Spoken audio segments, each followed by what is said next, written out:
Hey everyone, this is Lakshmi Tiwari and you're watching Yashaswini target classes. So आज हम start करेंगे class 11th के poetry के third lesson education of nature. और जो हमारे थर्ड लेसन है एजुकेशन ऑफ नेचर, ये विलियम वर्ड्सवर्थ द्वारा लिखी गई एक पोएम है। इसमें ऐसे जो पोएम इसमें ये है कि नेचर जो प्रकृति होती है उसकी एक बच्ची होती है, यानी कि बताया हुआ है राइटर ने कि प्रकृति की एक बच्ची है जिसका नाम लूसी है। तो प्रकृति उसको कैसे शिक्षा देगी, कैसे उसको बड़ा करेगी, इसी के बारे में इस जो पोएम हमारी एजुकेशन ऑफ नेचर यानी प्रकृति की शिक्षा उसमें बताया गया है। सो अपनी हम फर्स्ट लाइन देखते हैं। 3 years she grew in sun and shower. 3 years यानी कि 3 साल। शी मतलब वाह, ग्रू मतलब बड़ी हुई, इन सन यानी कि धूप में, एंड शोर शोर मतलब वर्षा, यानी 3 साल वह वर्षा और धूप में बड़ी हुई। देन नेचर सेड, तब प्रकृति ने कहा, अ लवलियर फ्लावर यानी कि एक बहुत ही सुंदर फूल, ऑन अर्थ यानी पृथ्वी पर, वाज नेवर सोन, सोन मतलब होता है बोना, नेवर मतलब कभी नहीं, on earth was never sown यानी पृथ्वी पर कभी नहीं बोया गया। This child I to myself will take यानी इस बच्ची को की देखभाल मैं स्वयं करूँगी। She shall be mine, mine मतलब मेरी, वह मेरी होगी, and I will make, and मतलब होता है और, आई विल मेक यानी मैं बनाऊंगी, a lady of my on, और मतलब होता है खुद की, मैं उसे खुद की तरह मैं खुद की एक स्त्री बनाऊंगी। Myself will to my darling be, myself मतलब मैं स्वयं ही, डार्लिंग मतलब होता है प्रिय, both law and impulse, law मतलब होता है नियम, एंड और इम्पल्स का मतलब होता है प्रेरणा, यानी myself will to my darling be both law and impulse यानी मैं मेरी प्रिय बच्ची के लिए नियम और प्रेरणा स्वयं ही बनूंगी। एंड विद मी और मेरे ही साथ, द गर्ल वह बच्ची, इन रॉक यानी कि पहाड़ों में, एंड प्लेन और मैदानों में, इन अर्थ एंड हेवन, अर्थ मतलब होता है पृथ्वी और हेवन का मतलब होता है आकाश यानी आकाश और पृथ्वी पर, इन ग्लेड, ग्लेड मतलब होता है खुले हुए मैदानों में, एंड बोर और कुंजलताओं में वह मेरे साथ ही चलेगी, मेरे साथ ही रहेगी। शैल फील एंड ओवरसीइंग पावर, और फील मतलब होता है अनुभव करना, महसूस करना, ओवरसीइंग पावर यानी कि प्राकृतिक शक्ति, और वह प्राकृतिक शक्ति का अनुभव करेगी। टू किंडल और रिस्ट्रेन यानी प्रेरित कर, किंडल मतलब होता है प्रेरित करना, रिस्ट्रेन मतलब रोकना, रोकने और प्रेरित करने की शक्ति को भी वह महसूस करेगी। She shall be sportive, sportive मतलब होता है चंचल, एज द फॉन, फॉन यानी कि हिरन का बच्चा, she shall be sportive as the fawn यानी कि वह हिरन के बच्चे की तरह ही चंचल होगी।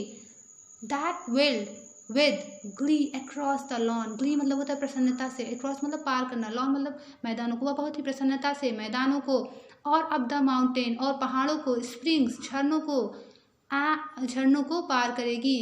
एंड हर्ष, एंड मतलब और, हर्ष मतलब उसका होगा, शैल बी ब्रीदिंग बाम यानी कि जो उसकी सांस है वो खुद की होंगी, बाम मतलब भी होता है मरहम, जो उसकी सांस होंगी वह उसके लिए मरहम का काम करेंगी, उसकी खुद की होंगी।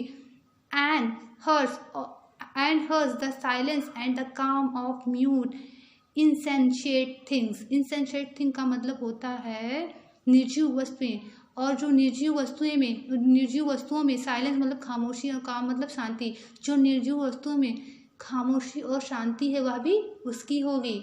द फ्लोटिंग क्लाउड, फ्लोटिंग मतलब होता है तैरते हुए, क्लाउड मतलब बादल, ये जो तैरते हुए बादल हैं, their state shall lend to her, lend मतलब होता है देना, स्टेट मतलब आकर्षण, जो तैरते हुए बादल हैं वह अपना आकर्षण भी उसे दे देंगे। For her the willow bend, और उसके लिए, फॉर हर यानी उसके लिए, द विलो, विलो मतलब होता है, विलो का एक पेड़ होता है, बेंड मतलब झुक जाएगा, और उसके लिए विलो का पेड़ है वह झुक जाएगा, यानी कि विलो के पेड़ से वह नम्र बनना सीखेगी, नम्रता सीखेगी। Nor shall she fail to see, fail मतलब असफल होना, वह कभी भी असफल होती हुई नहीं दिखाई देगी। इवेंट यहाँ तक कि in the motion of the storm, storm मतलब तूफान यानी तूफान की गतियों में भी वह देख सकेगी। ग्रेस मतलब होता है सुंदरता, दैट शैल मोल्ड मतलब तो बनाना। द मेडन फॉर्म मतलब होता है अविवाहित, मेडन मतलब होता है अविवाहित, फॉर्म मतलब आकृति, उसके अविवाहित शरीर की आकृति को बनाएगी। बाय साइलेंट सिंपैथी, किसके द्वारा बनेगी, बाय साइलेंट सिंपैथी, साइलेंट मतलब होता है शांत, सिंपैथी मतलब होता है सहानुभूति, नहीं साइलेंट यानी कि शांत,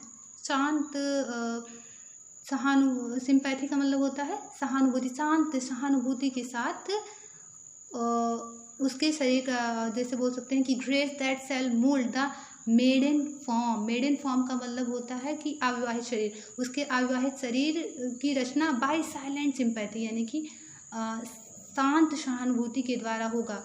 the stars of midnight, midnight मतलब होता है आधी रात के, द स्टार्स ऑफ मिडनाइट यानी कि आधी रात के तारे, shall be dear to her, dear मतलब प्रिय, उसे आधी रात के तारे उसे प्रिय होंगे। And she shall lean her ear, और वह लीन मतलब होता है झुकाना, हर मतलब अपने, वह अपने कानों को झुका देगी, उस तरफ झुका देगी। In many secret places, secret places मतलब होता है रहस्यमय स्थान, उन रहस्यमय स्थानों में वह जहाँ रिबल्स डांस, यानी रिबल्स मतलब होता है छोटी नदियाँ या झरने, तो रिबल्स मतलब हो गए छोटी नदियाँ या फिर झरने, जहाँ छोटी और नदियाँ और झरने नृत्य करेंगे। देयर वेव आर अराउंड, जहाँ वह स्वच्छंद रूप से नदियाँ और झरने बहेंगे, वह उस जगह पर क्या करेगी, अपने कान लगाकर उनको सुनेगी।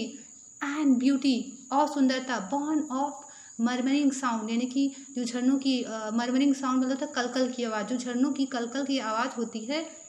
सहल पास इनटू हर फेस, पास मतलब होता है आ जाना, हर फेस यानी उसके चेहरे पर, जो झरनों की कलकल की जो सुंदरता होती है वो क्या होगी, उसके चेहरे पर आ जाएगी। एंड वाइटल फीलिंग, वाइटल मतलब होता है जीवनदायिनी, and vital feeling of delight, delight मतलब खुशी, और जो जीवनदायिनी भावना की खुशी है। सेल रियर हर, रियर मतलब होता है पालन करना, रियर हर, वह उसका क्या करेगी, पालन करेगी, वह उसका पालन पोषण करेंगी, उसी से उसका क्या होगा, पोषण होगा। And her form to stately height, stately मतलब होता है आकर्षक, उससे क्या होगा, उससे उसके स्टेटली हाइट यानी उसके आकर्षक ऊंचाई का निर्माण होगा, उसकी आकर्षक ऊंचाई बढ़ेगी। Such thought to Lucy I will give, such मतलब होता है ऐसे, थॉट मतलब विचार, ऐसे विचार, टू लूसी यानी लूसी को, आई विल गिव मैं दूंगी, प्रकृति कहती है कि ऐसे विचार मैं लूसी को दूंगी। वाइल जब, शी एंड आई वह और मैं, शी एंड आई मतलब वह और मैं, टुगेदर यानी साथ साथ, ले मतलब रहेंगे, जब वह और मैं साथ साथ रहेंगे। Here in this happy dell, here मतलब यहाँ, डेल मतलब होता है घाटी, यानी कि इस खुश मिजाज खुशनुमा घाटी में जब हम दोनों रहेंगे तब मैं उसे यह विचार दूंगी। दस नेचर स्पीक, इस प्रकार से प्रकृति कहती है। द वर्क वाज डन, काम हो चुका था। हाउ सून, जल्द ही, हाउ सून मतलब जल्द ही, कितनी जल्दी, हाउ सून यानी कितनी जल्दी। माई लूसीज रेस वाज रन, यानी कि रेस मतलब होता है आयु, रन मतलब होता है बीत जाना या खत्म होना। मेरी लूसी की आयु खत्म हो गई। शी डाइड, वह मर गई। And left to me, left मतलब छोड़ना, और मुझे छोड़ गई।